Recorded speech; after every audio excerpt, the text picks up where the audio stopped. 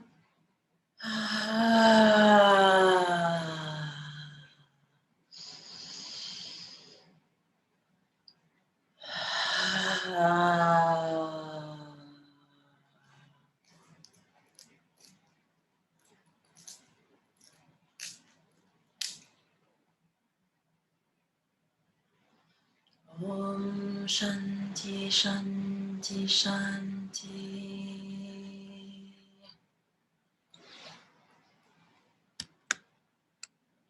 So there you have it. One mantra repetition to grow your hair.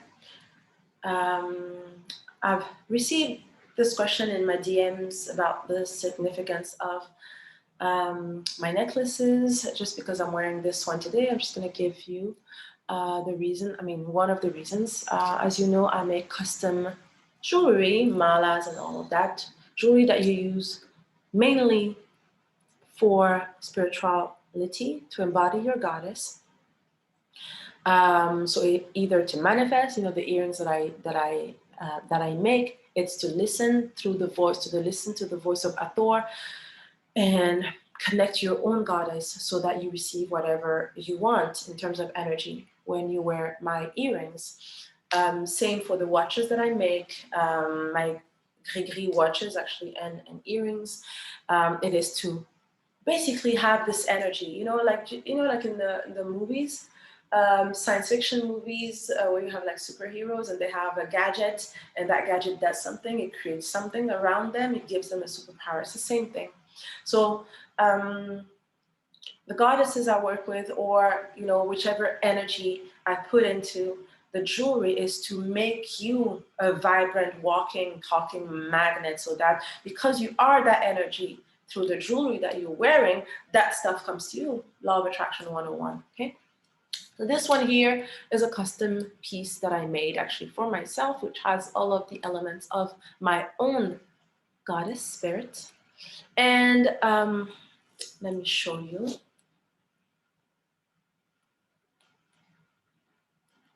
This is the inside. It's a velvet inside, but here the stone that I'm using, maybe I will make a video of it. It's a gold meteorite. It's called the gold, what is it called? Oh, gold of Libya. And it is a meteorite which is found on the border of Libya and Egypt, in the sand, in the desert. So a meteorite, I connect very well either with precious stones and meteorite. So I use the two that I use, that I've shown you. Of course, moldavite, and the gold of Libya, which is this one, and it is actually a manifestation stone. You have to activate it and wear it as jewelry. So actually all of my tektites and my meteorites, I wear them as jewelry, but this one specifically, meaning that you can't just purchase it and have it laying around. You have to wear it on you. It is a manifestation stone. So for this one, it's really about the power of speaking things into manifestation. So whenever I say a prayer, whenever I chant, whenever I speak to you, whenever I give blessings, whenever I do a healing session and I'm wearing this, it multiplies the manifestation powers of my energy mixed with the cosmos. Meteorites are stones that did not grow through our Gaia, our Mother Earth. They're actually stones from other dimensions. And gold, the gold of Libya, is the most powerful manifestation Venusian tektites that I know of, and it connects directly because it is a manifestation stone. It is done for manifest. It is its property is manifestation.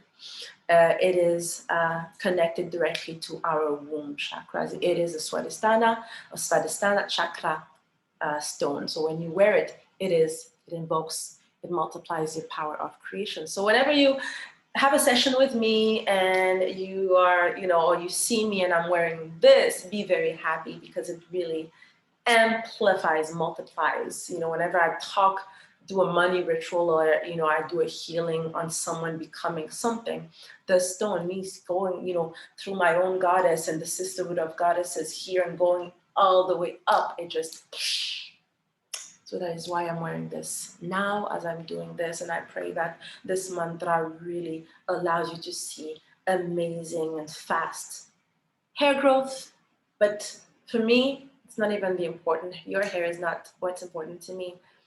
What's important to me is that when you have the flourishing, glorious hair that you have, meaning your natural hair, but also the hair you show up with in the world, has to be the signature of your goddess. It has to look like your goddess. It is about goddess embodiment. And when your hair is thriving, when your hair style is thriving, it is your goddess showing up in the world as herself. Goddess thrive, goddess manifest by default, goddess are rich by default, goddess receive love and are a blessing to the world by default. There's nothing else we can't do. I'm a goddess. I can't be anyone else than a goddess. And a goddess is a healer. A goddess is a miracle worker. A goddess is someone who bestows blessings upon people. So enough talk. This is a long video. Thank you for staying this long. I love you and I wish you to manifest lavish imperial opulence.